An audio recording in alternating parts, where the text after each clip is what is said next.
Hello there and welcome to this very, very special Q&A that we have here at Vidcon. Now, welcome wherever you watch from around the world. My name is Adam Savage. I am delighted to be your host. It may look like I'm wearing my pajamas, and you're absolutely spot on. That's exactly what I'm doing. So obviously, you can tell by the accent, I'm here in London. Our guest is in the US. This is an international affair that we have here, and we love that each and every one of you have come out here to share your questions, enjoy, and spend some time at the community with our wonderful guest as well. Now, there is still time as well. Loads of questions coming in for our special guest. You can still get yours in as well. Below, you'll see a link to Discord. Get on that Discord link and add those questions in. We're still adding them all the time. I've got tons here to ask our superstar, but you can still get yours across as well. I think it's time we get this show on the road. You guys here have been waiting for this, and thank you for waiting with us, bearing with us, a few technical delays, but it's time to meet her. Mari Takahashi, aka AtomicMari, welcome to VidCon Now 2020! Hey! Thanks, Adam. Oh man, it's interesting times being across the pond, as they say, and hyping each other up via digital screens, but we're doing it. Fantastic. It's really nice. Yeah. We have, so we've got lots of questions to ask you from the community. I mean, I've got tons of my own as well, so do bear with me. The first things first is, obviously, 2020, one of the craziest years ever.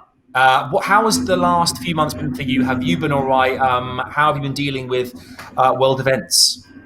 I mean, it's like everybody else, right? I think that taking it day by day is important. I feel like most people, I have days where I just need to sit on the couch and eat chips and watch Selling Sunset all day. I'm like, well, that was the day. I've seen all three seasons. I've seen all three seasons just like you. So I'm with you, 100%.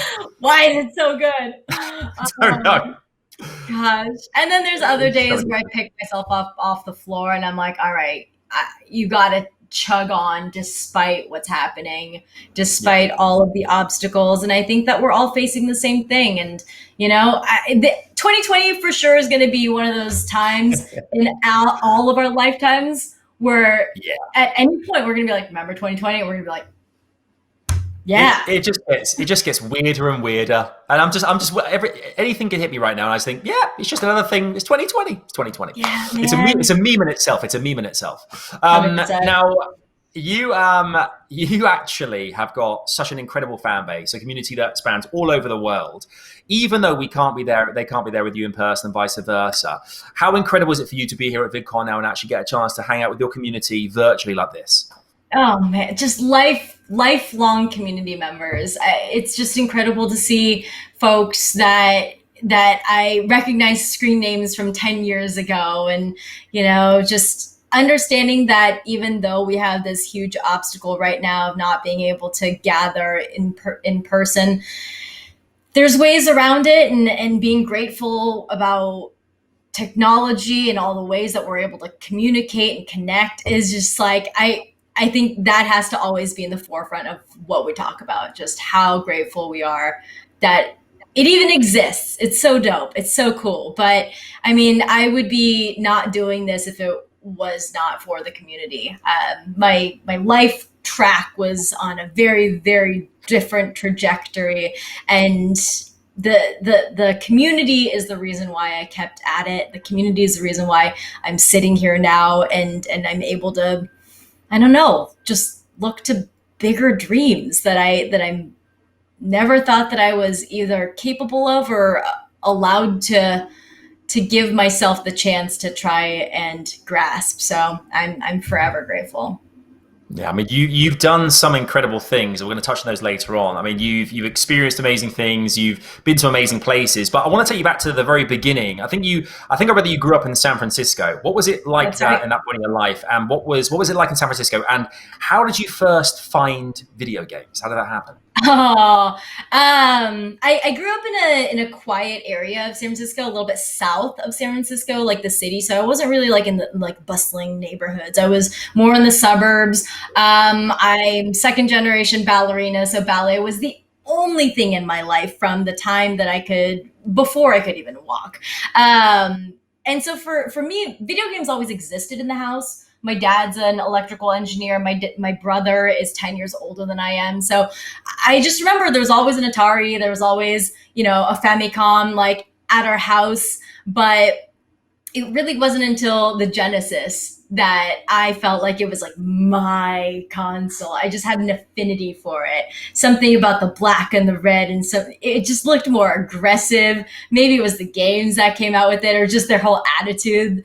I don't remember if I really remember like the commercials, but now looking back at it, those commercials, they're so like geared for teens, and it's like, we're too cool for Nintendo. I'm like, oh yeah, they got me with that one.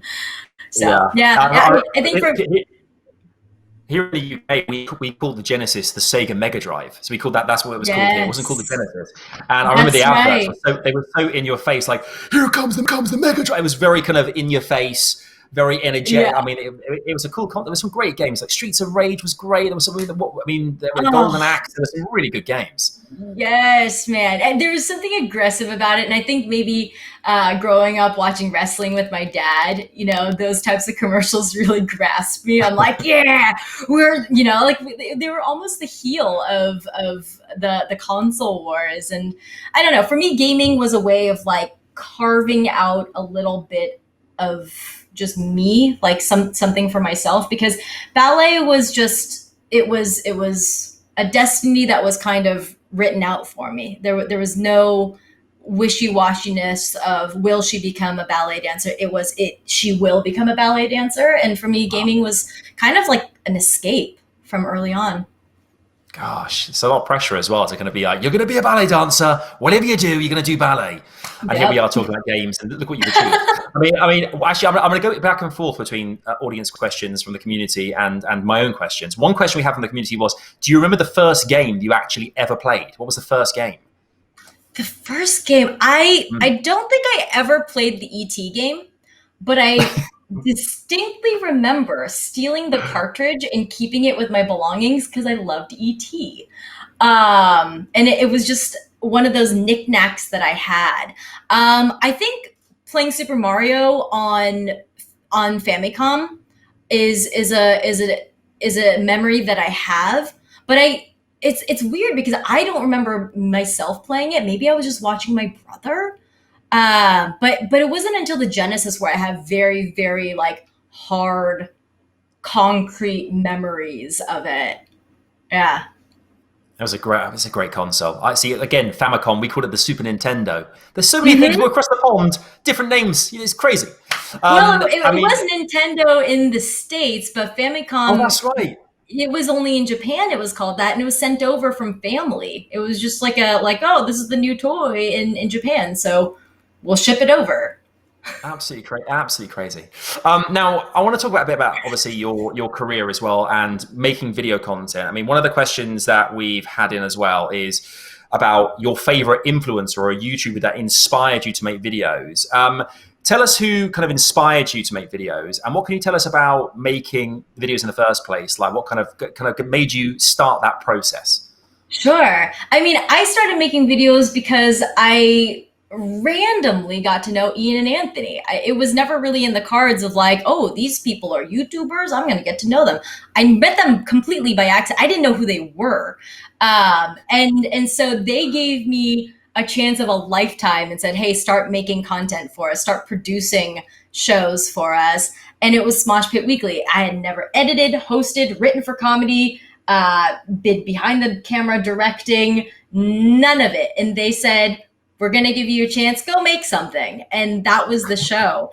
Prior to that, I never thought that I had the worthiness of creating content. Like I consumed Ryan Higa, Kev Jumba at the time, Michelle Phan, all Asian creators, because that was my way of seeing somebody that looked like myself outside of Hollywood and outside of the confines of how you see Asian Americans and Asian people in Hollywood. You saw these folks being the centerpiece and the main characters of their stories. And for the first time, I was like, oh, we are more than than a side character. We're more than just the person who does kung fu. Michelle Phan, for me, like I saw beauty in my own features for the first time because she found beauty in her features that paralleled mine. And so for me, YouTube was that. YouTube was a place where I could find myself and feel better about myself because of these folks who are already making content. Ian and Anthony just gave me the final push to say, you can have a platform too. And they believed in me. That's awesome. I mean, another fan question we've had that's come in. If you chose a path which, if it wasn't YouTube, wasn't being an influencer creator, is there another career you may have chosen, or would it have been ballerina, or what you do now, or was there something else you thought, I could do that too? I quite like the idea of doing that. It would have been ballerina. It would. I didn't allow myself the chance to look outside of it. I think in 2010 was like one of those like crux years, because it was the same year I met Ian and Anthony. I want to say like maybe in the summer or maybe in the fall of that year. But I began 2010 as like rebelling and revolting against my contract, my ballet contract at the time, because it said that I can't do anything dangerous.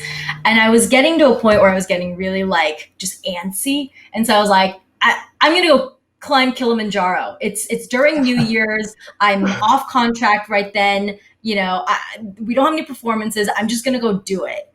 And it was kind of like a rebellious year for me. It was the year that I found myself. So had I kept going on that track, would I have done something else?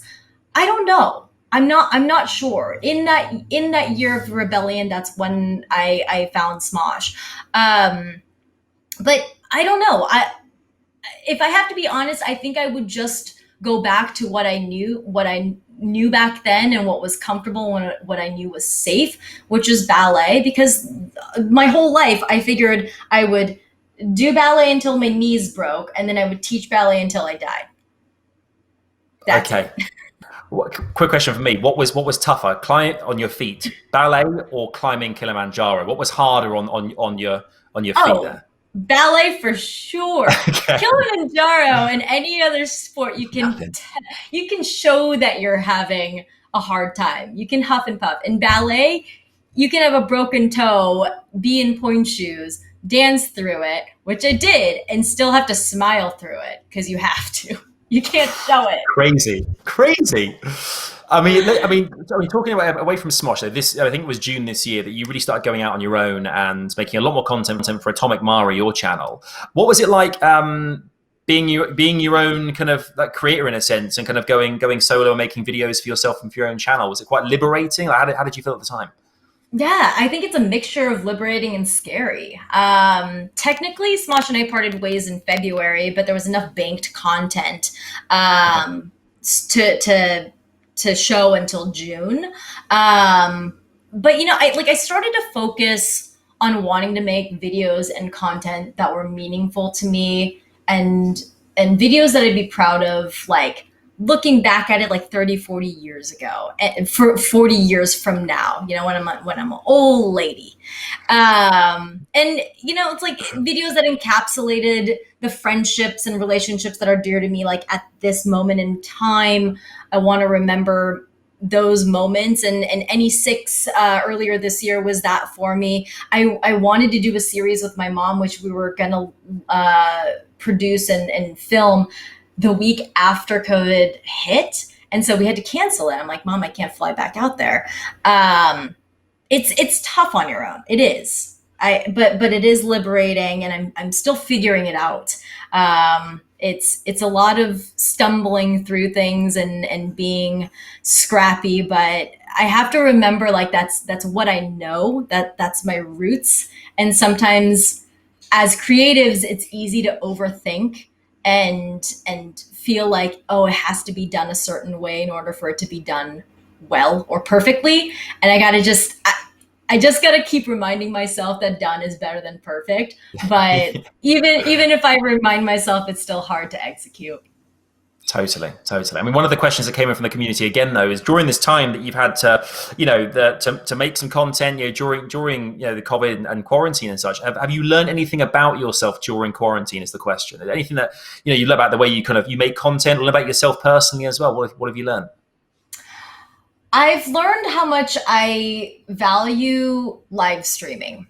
I think with making content for so long on YouTube, you kind of serve the audience the cream of the crop of the content, like the funniest moments out of an hour-long video. It's curated content. It's edited down for you to just give like just the best stuff.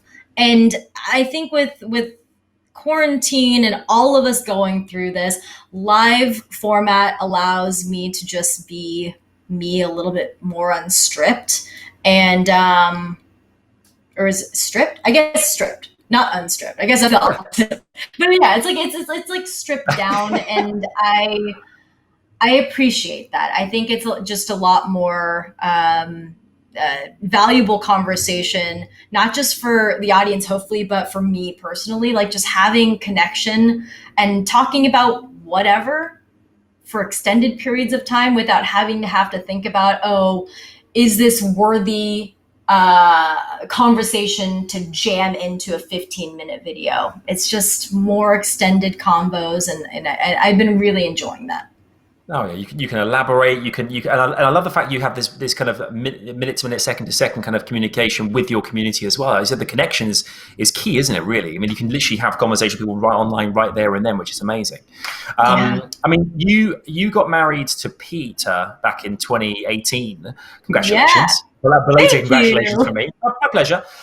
What's it been like? Obviously, married life, but what's it been like since that's happened? Has it changed your your dynamic when it comes to kind of creating videos as well? Like, is obviously your family, you almost did a series with your mum. Is your family very much a part of your video, kind of your thought process creatively as well? Yeah. I mean, I think in some ways I like to think like it feels the same just with a fancy title, and we've been together for 10 years. And so we've had a lot of time to grow. And when we met each other, we had completely different careers, and no way in our wildest, even like bonkers theories would we have ever thought that we would be doing what we're both doing right now, which is flying by the seat of our pants and seeing what's next. And I think we both came from families where it's like, okay, you go to school, you do this, you do that, you do this, you have career, blah, blah, and then you have the plan. And for me, it was like, you do ballet, you get in a company, you stay there until you retire, you teach. And it was always planned out meticulously. And for us now, we're growing and we're evolving every day. Being in close proximity is such a blessing. And we're always like, okay, this is cool. Let's just keep communicating. And, there's going to be times where we just need some space, and that's good. Let's keep communicating that. But, I think it's all about being able to grow parallel to one another and allowing each other to kind of like shift as you go together. We've had so many changes, but, at the end of the day, like, I really just appreciate us speaking the same language. As far as all this like weird content stuff goes, like, I feel like it's really obnoxious when you have to be like, hold on, I can't talk right now because the story has to go up, and like, it sounds so stupid, but it's like, It's when mad, it has to, it matters. So yeah, I think little things like that where we speak the same language, it helps a lot, and I'm glad we're doing the same thing. It does. I'm gonna jump from some of my questions to a lot of community questions because there's tons and tons to get through here. Okay, first one. What is your favorite thing to do when you wake up? Check my emails. Before breakfast, pre-breakfast emails. Pre-breakfast. I've been really bad with breakfast. I feel like I eat at like 3 or 4 p.m. It's intermittent fasting, but I'm not trying to. I just don't eat breakfast. I don't know. But yeah, I don't know. I enjoy emails. I always have, because I feel like it's just like opportunities like ringing at your door. It's just like you never know what's gonna pop up. You're right. You kind of see it. Your inbox goes ping, and you go, "Ooh, it could be a big one." It That's could exactly be, that. or it's just Spotify being like, Or "Hey, just, there's new music." I'm like, or "All just, right, hey, Spotify, cool." someone liked a post from 3 years ago. Great. Another community question is favorite video games. Okay, now obviously this is a hard question. Should we say like a three that come to mind, like favorite video games of all time? What would you say? Okay, I would say off the top of my head, it would be Portal 2, Minecraft, and recently Ghost of Tsushima.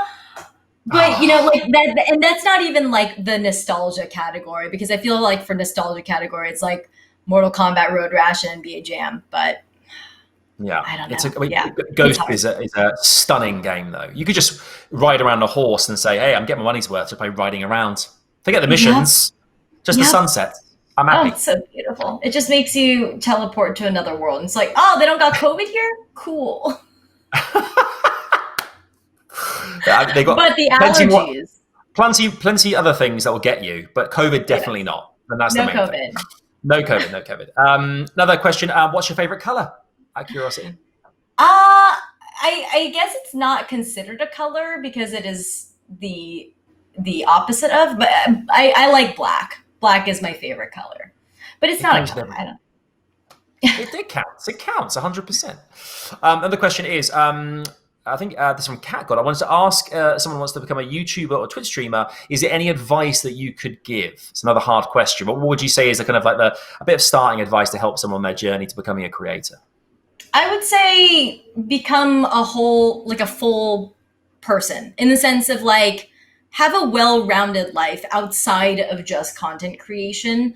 Everything that you do, all of the experiences that you have in your life will at some point seep into the content that you're doing, whether it's your work ethic or the way you speak to one another. It always does. Like, don't forget that life outside of content creation is so important, and all the experiences that you gather from it.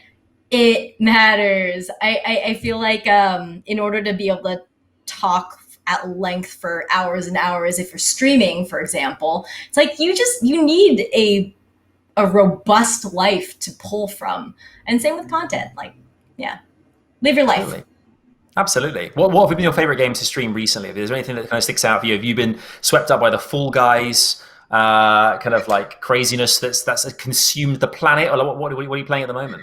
It's hard not to love Fall Guys, huh? I mean, It's man, shout beautiful. out to content creators and friends of mine, Warp Zone. They just did a video where they replaced all of the sound effects with human screams, and they're like, Johnny, no, no, no, no, Johnny, no. It's Oh I wow. can't not hear that when I play now, and it is so much more sad. That sounds perfect. I want to see that. That sounds amazing. That Oh, sounds great. I'm gonna check it out. it's so I'm gonna check good. it out. Go back to your career and what you've been doing recently, because you've done some really incredible stuff. Tell us about working with Polygon on Speedrun, which aired on Quibi. What was that like? Oh, yeah. Speedrun it was half of me just losing my mind interviewing folks like Kevin Smith and Terry Crews and Jordan Fisher from Hamilton, and then also having the opportunity to highlight these unsung heroes who are making like ripples in the gaming industry right now that I know will turn into tidal waves that will change the industry. Folks like Ebonic Sims, who is modding Sims in order to create more inclusivity for the Black community. Stephen Spawn, who is a disability rights activist who talks about games and the importance of understanding more about how disabled gamers play and the necessity of all of us to understand more about it.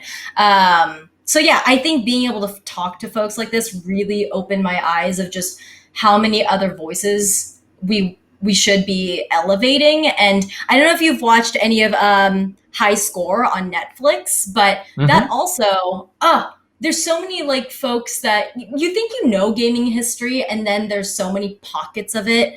And I keep saying unsung heroes, but I think there are so many.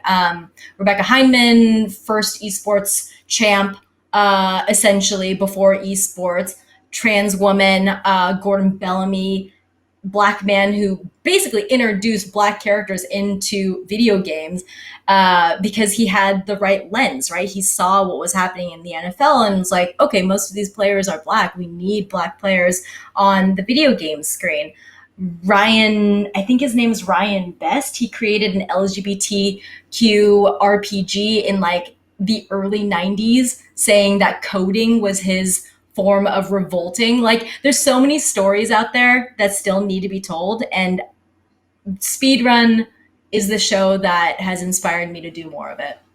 Oh, that's great. That's great. I mean, one of the community questions actually was, have you personally dealt with any sexism or racism in the gaming world at all? Like, has that affected you at all? You know, I think I saw it more when I started YouTube. So it was pre-gaming. It was right when I started with Smosh, and absolutely. I think that me coming in as an absolute stranger to the community and me being a woman, the conversations were constantly, why did she get this job? Who is she dating? Is it Ian or Anthony? Or sometimes both. And I'm like, oh yeah, definitely both. Yeah, it was definitely a huge sort of understanding that sort of sexism happens. And I realized that it was important for me to kind of call bullshit on my own sexism too, because I used to do that with celebrities. One time I remembered back when it was happening, I was like, I said the same sort of thing about like Justin Timberlake and Britney Spears. I was such a big Justin fan that I hated that he was dating Britney, as if I had a chance, but I'm like, I hate Britney for this reason. And so I think I had that lens, and it helped me cope with it a little bit better and understanding of like where the fandom was coming from.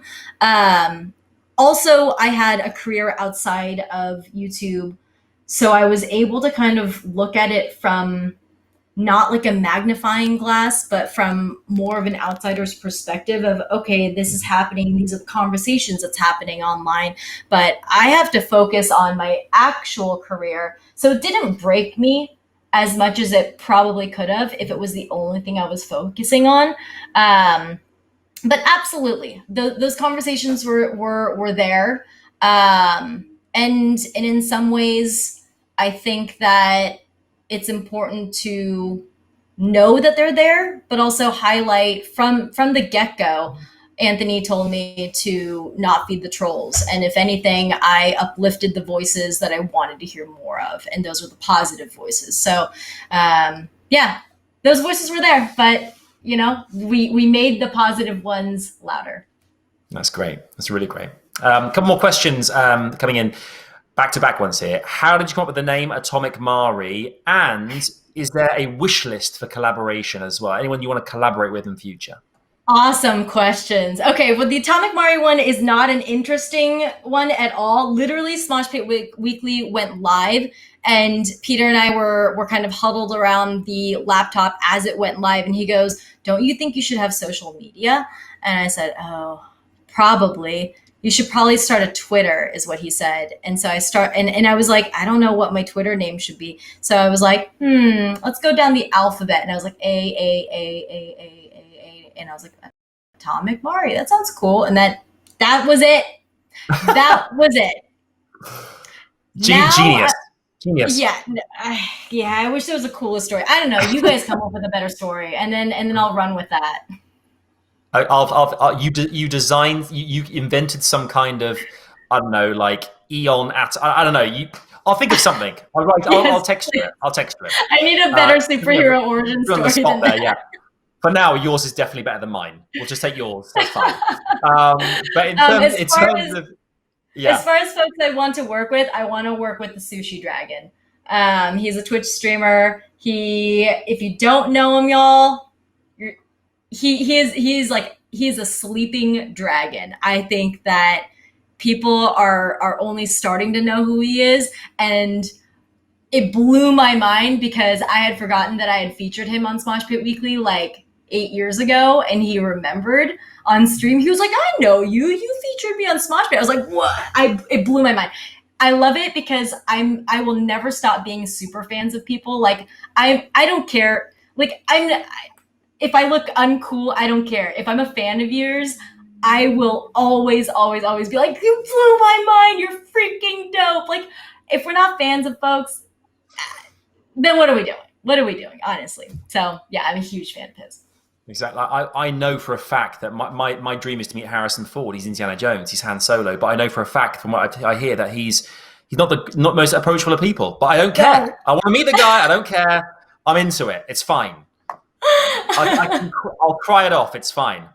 I'll get the picture. I'll get the selfie. That's all that counts. You started pursuing tons of other projects as well. Like you recently, I think you self-financed a short action film because you got a massive passion for action films. You want to jump into making something, and you thought, hey, it's an unattainable dream. No, it's not. I'm going to do it. So you got some friends, made a couple of movies. I mean, what can you tell us about that? Yeah, I've been teasing this for a while, so I'm sure the audience knows. Coyote Sunset is almost ready to be unveiled today. We have a little surprise, just a little nugget. But like the whole action film thing, it's one of those like, yeah, it was always one of those big like dreams you say like when you're a kid, right? Like, oh, I want to be an astronaut. Oh, I want to be an action superhero. Like it was just one of those things that you blurted out and you didn't give it any weight because you're like, it's stupid. It'll never happen. Years down the line, here we are. Last year, I'm like, I know really talented folks who could do this. I just need somebody to believe in the dream that I have.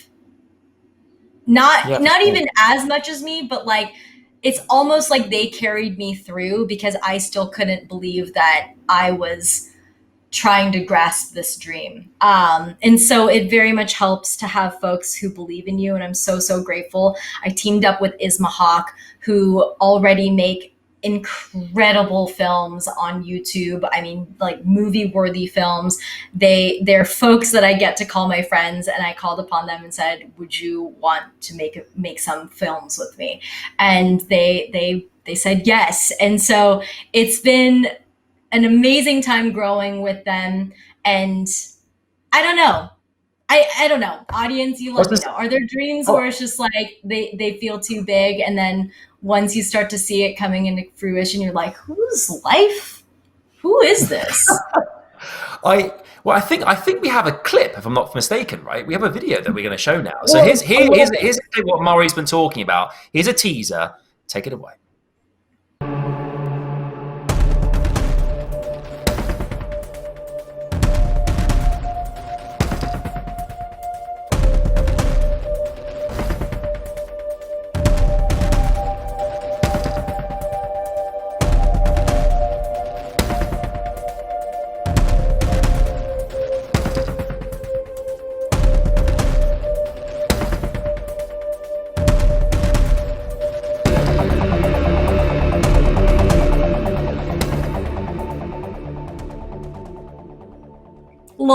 Little baby clip. That looks little baby clip. Look, it's good, man. Like I thought the ballet obviously comes in massively helpful with all the kind of like the I don't know what kind of martial arts you do in there, but you are all over the place. It looks amazing. So it's thanks to talented stunt coordinators in our Hat Brotherhood. They are out in Vegas. Isma Hawk is out in Vegas, and that music is new. I hired somebody that I've been a fan of from Instagram for years. Like I'm always like, cool stuff. Like, oh, I like your music. And then I hit him up and I'm like, would you do this? And like this person like has like other stuff that they're working on. And I was like, can you do this? Their name is Protovolt on Instagram, and it's a dream come true to be able to like gather folks that seem too big. And sometimes you just got to ask, and you might get a no, but it's so worth it if you get a maybe or a yes. And so just go for it, y'all. Honestly, it looks like the track was great. It looked amazing, and that kind of crazy eye thing. Yeah, it looked. The special effects were cool too. Thank you for that. So the crowd are going absolutely mad as well. Apparently, everyone's freaking out online, which is fantastic. So the hype is real, guys. You saw it exclusively right there at VidCon now. This is great. Oh yeah, I'm not releasing that anywhere else. Just here. I love it. Perfect timing. I feel honoured, Mari. I feel honoured. There's 2 or 3 more questions. That's what we've got time for. Okay, one question that keeps coming up quite a lot here is talking about favourite videos. Anything that stands out for you, like a particular piece of content, a video that you've done in the past, be it Smosh or more recently, that just stands out for you as being one of your favourites? Obviously making this video, the Coyote Sunset video, and then the coming one after that. Let's see, seeing a rocket launch with my husband alongside NASA, that was a huge one. Traveling to Egypt with my best friend, thanks to Assassin's Creed.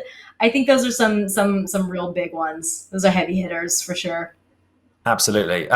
Very quickly, if you design your own video game, what kind of genre would it be? Oh, definitely action, open world RPG in the same vein as like The Witcher. Obs. That would be superb. Another question. Do you have any advice when it comes to mental health and keeping a good mindset, especially in 2020? 100%. Yeah. Communicate for sure. Give yourself the time of day. Therapy. Be open. I think that we are coming into a time finally where there's not as much stigma, at least with young folks. I think there's still, a struggle depending on culture. I come from a very closed off culture in that sense, which is Japanese culture. We don't talk about mental health.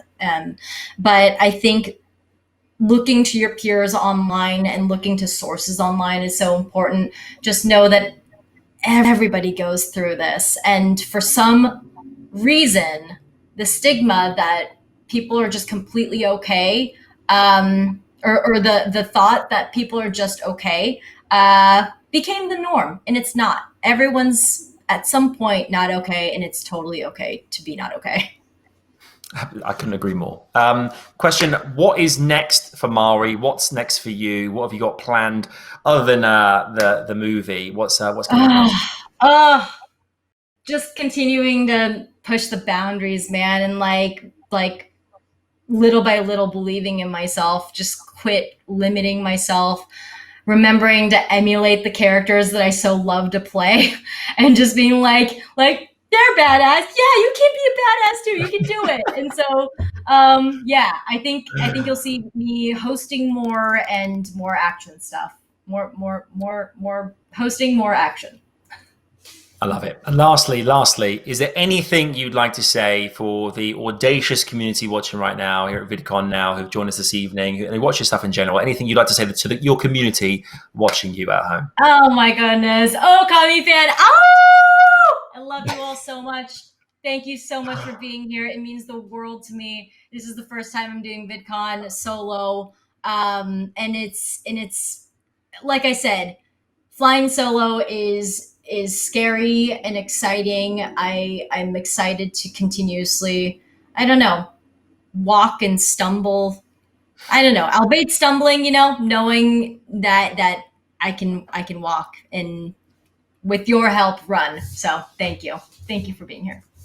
Superb. Mari, it's been an absolute pleasure. Thank you so much for having me here to ask you all the questions, and thank you to the community for getting so many questions into Mari this evening. It's been amazing. I hope you've learned lots of new things, and it's brought a smile to your face as well, because it's been a crazy year. And thank goodness for VidCon now, we can do things like this. Thanks for joining us. Big ups to Adam. Lots of love to Adam. Thank you. You're so amazing. You're great. Although I am in my pajamas, I like to think I delivered the goods, Mari. Thank you. That's very sweet.